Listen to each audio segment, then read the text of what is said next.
Okay, let's try and put the art back in art channel.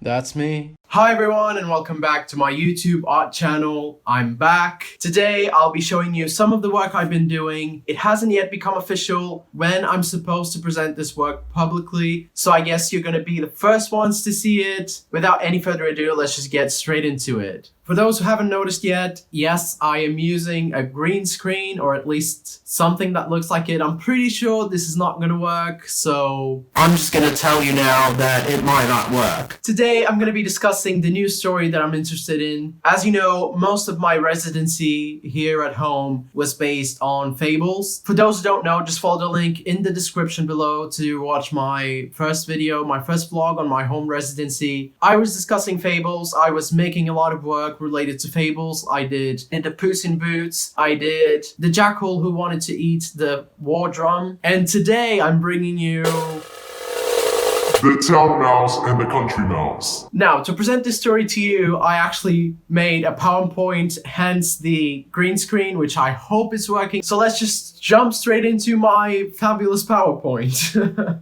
As you can see, here we have the town mouse and the country mouse, and they're kind of hanging out, and because they're buddies and whatever. And this is just a quick drawing that I made. Don't pay close attention to it. So this is one of Aesop's fables. For those of you who don't know, Aesop was a slave and apparently storyteller that is believed to have lived in ancient Greece. Obviously, back then, things were transmitted orally through oral tradition. So I don't really understand how a slave was able to make this into what it is today. What they say on Wikipedia is that they've called it his fables, but not all of them are his. Some of them are from really well-known writers, but they've kind of just gathered in this thing that's now known as the Aesop's Fables. And that particular compilation has only been made centuries after he was dead. And obviously there are various versions spread all around the world of these very famous fables that we all know. As per usual, I have read more than one version of the town mouse and the country mouse, or the city mouse and the country mouse, or the city rat and the country rat. There's a lot of names to this story. In the two versions I've read, I've obviously read the very famous one, the Jean de La Fontaine one, and I also read the oldest one that I could find on Google, and that is by Reverend Thomas James. It was written around 1881, and it says it's a new version chiefly from an original source. I don't know what the original source is. In this story, they are cousins, but they are also referred to as friends, so it's not clear whether they are one thing or the other. Of course, you can be friends with your cousins, I'm not saying otherwise, but it isn't clear if they're actually cousins or if it's just like a way of approaching someone like, you're my cousin. No, I'm not, but yeah.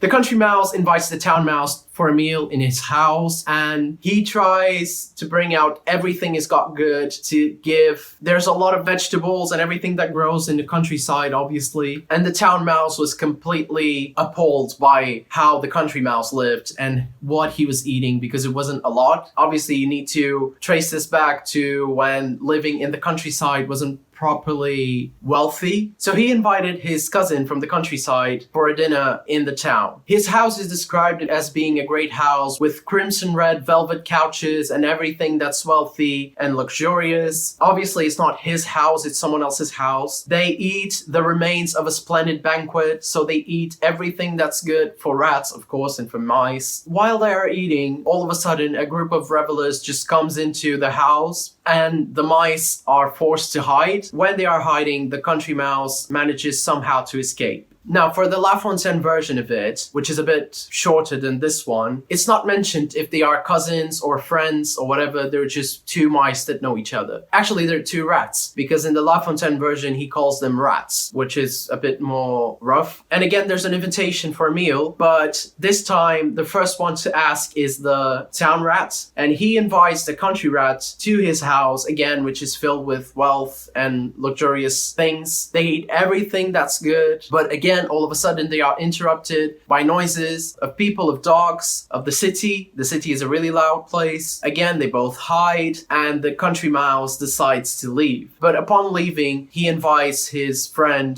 to come by and have a meal on the countryside. There is no further description of this meal they have, but both stories kind of end up the same way. The country mouse has some sort of saying, which ends up being the moral of the story, which is there's no place like home, or it could be as well a simple life in peace and safety is preferred to a life of luxury tortured by fear. Again, like many fables and many stories and many kids' stories and many children's stories, there's a lot of morals to take from this. These are the two that I found were more valuable for the story, for the purpose of the story, because obviously the country rat is trying to escape from a life in the city, which is busy and stressful and heavy and overwhelming. The end.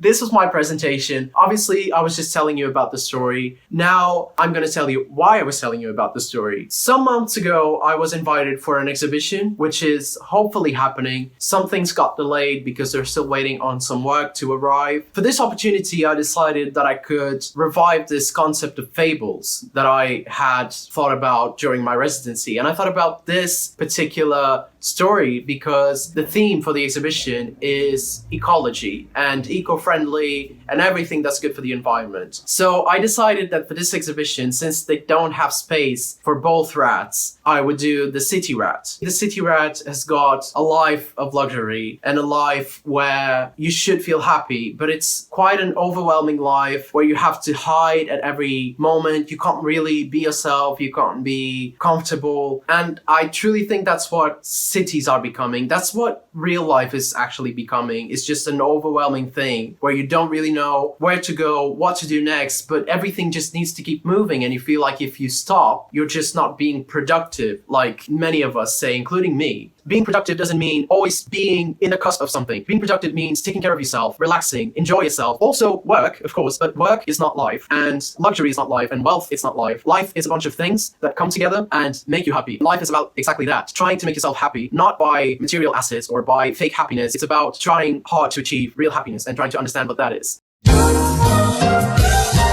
So this rat that I made is essentially a combination of all these ideas. And you might wonder where the eco-friendly comes from. My work is all DIY with found materials, cheap materials, everything like that. But also, I portrayed this rat as a consumer, which is what we are. We always need more and more and more. And now that all of this is explained, I'm just gonna jump straight into the making of the rat. So enjoy. This is what you came for. So we're starting off with the body. This was something that took a while to make. My mom had to help me. My dad had to help me. I made this wire structure and then I wanted to cover it up with some sort of fabric. This first fabric wasn't the best choice at all. As you can see here, I'm trying to kind of make different textures and give it different textures and different reliefs. But it didn't work that well, so I had to scrap that and restart covering it with fabric. Here I'm trying to put like a sort of stomach to it that's really big because I wanted this rat to be big. And here I am gluing the actual final fabric, which is this one that I'm painting right now. The painting was quite simple. I just painted squares on the body. You'll understand why in a minute. I just painted blue squares, every kind of blue. And then without me wanting to, it just started dripping. When it was drying, when the paint was drying, it just started dripping and dripping and dripping. And I was a bit upset about that, but then I found a way, which you'll see next. I found a way to kind of hide it all and not look as bad as it was. Okay, now to the head. For those of you who watched the other residency vlogs, you might know where I'm going with this. I made a whole structure, a whole head structure in wire, in chicken wire, and then I covered it in cardboard. The cardboard was glued on with a glue gun, and it's not as easy as it looks. Trust me, it takes a lot of strength. It takes a lot of just staying there, holding onto the cardboard for your life. And this is the first step to make the head. This head is actually a bit bigger than I expected it to be. I mean, the whole figure is quite big. It's about 2.10 meters high or something like that, and actually quite wide, 1.5 meters wide or something like that, around those measurements. And here I am trying on the head. I don't really have any commentary for this. It's just me trying on the head and trying to figure out if I could poke 2 holes in it so I could see what's going on outside. And I haven't done that yet, but I might if I use this piece for an actual performance. And here I am trying to make a good transition. This is the year now, one of the years that go on the head. You won't see me making the whole year, but you can kind of see how it fits in the head. Now, as you can see, I painted the head and the ears white, and now I'm painting all the different squares that compose the head. I'm painting them in different blues, again, like the body. See, I had a point to it. You can see my dog going by sometimes. It took me quite a while to make this head and to paint it because I'm gonna be honest, I wasn't in the mood to make it. I was feeling really tired. I haven't stopped since I left uni. I have been working and working and working. I have been producing work and I don't regret it, but at some point it just becomes a production factory. And everything just becomes boring to make. And when everything becomes boring to make, I feel like I'm not doing a great job. Because if I'm defending fun in my practice, I need to have fun myself. And by this time, I wasn't really having fun. I just needed to have it over and done with. These are more recent pictures, the ones that I'm painting the ears pink, in different shades of pink, the inside of the ears. These are quite recent. These were like 2 weeks ago. It took me about 2 or 3 months to make this thing, not because it was hard to make, but again, because I was postponing it, because I didn't feel like it was good enough. I didn't feel in the mood to do it.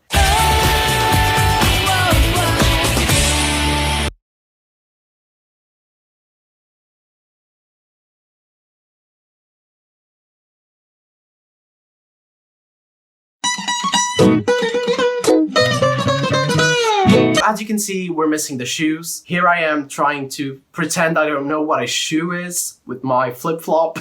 And how I made the shoe is quite simple as well. These are 2 foam shapes that I made and that I'm going to try and put together with some yarn. And it took me quite a while to make this. This is sped up, but it took me at least 3 hours for one shoe and then 3 hours for the other one. This is the second one that you're seeing. The other one was the one that I first showed. And this one was way harder. I don't know why. It was way harder than the first one. I didn't really have a mold, like with everything I do in life. I don't really have a mold. I just go straight into it and I make it. So it was quite hard to understand what I had done in the other one. I kind of had an idea, but also because one of the foams was different from the original one, it wasn't quite coming out the way I expected it to. But what I actually did was gluing the 2 parts together, the 2 different shapes together, and then glue them on the front, like cross them and glue them on the front of the shoe, and then kind of figuring out a way of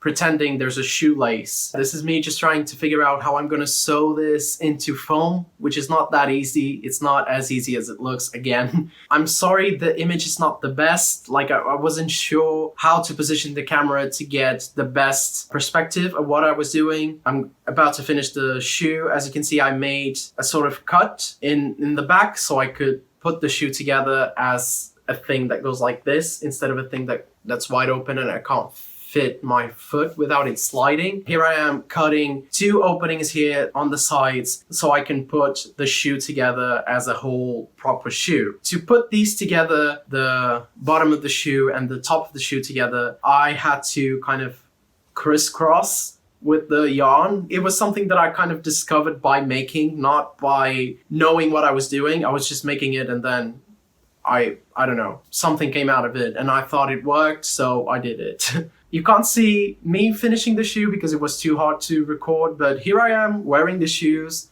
I look like a clown. I'm trying them on, trying to see what they do and what they don't do.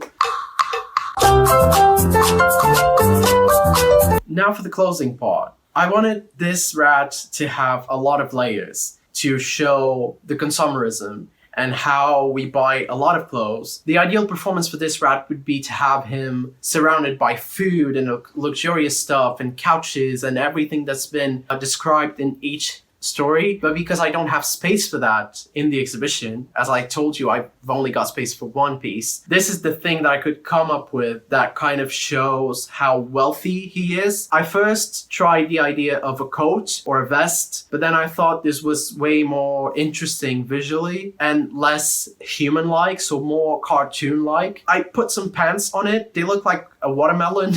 It was the way that I found to kind of cover the things that were dripping that I told you about earlier on. Right now I'm just trying to put the scarves together. These were all dyed individually with the remainings of the paint from all of other things that I was doing. Are you ready, kids? Aye, aye, Captain! And this is the grand reveal. The rat is here. I think it's quite an interesting shape. I truly wasn't expecting it to be this big. I wasn't expecting it to be this amazing either. As I told you, I was really tired of it. I was always looking at the same things, seeing the same shapes and seeing the same colors, and I thought, it's done. I have nothing else to add to it. I'm so tired. I don't want to do it anymore. And then these last weeks were actually the greatest ones because I could see this coming to shape, and it was amazing. And the way the shape is made and moves and how it fits in me, and it's just, I couldn't be happy with this piece, to be honest. It's one of the best pieces that I made since I left uni. You can see I can do almost anything with it. It doesn't have arms. I did put a tail on it because obviously all mice have tails, but it doesn't have arms. I just didn't think it was necessary.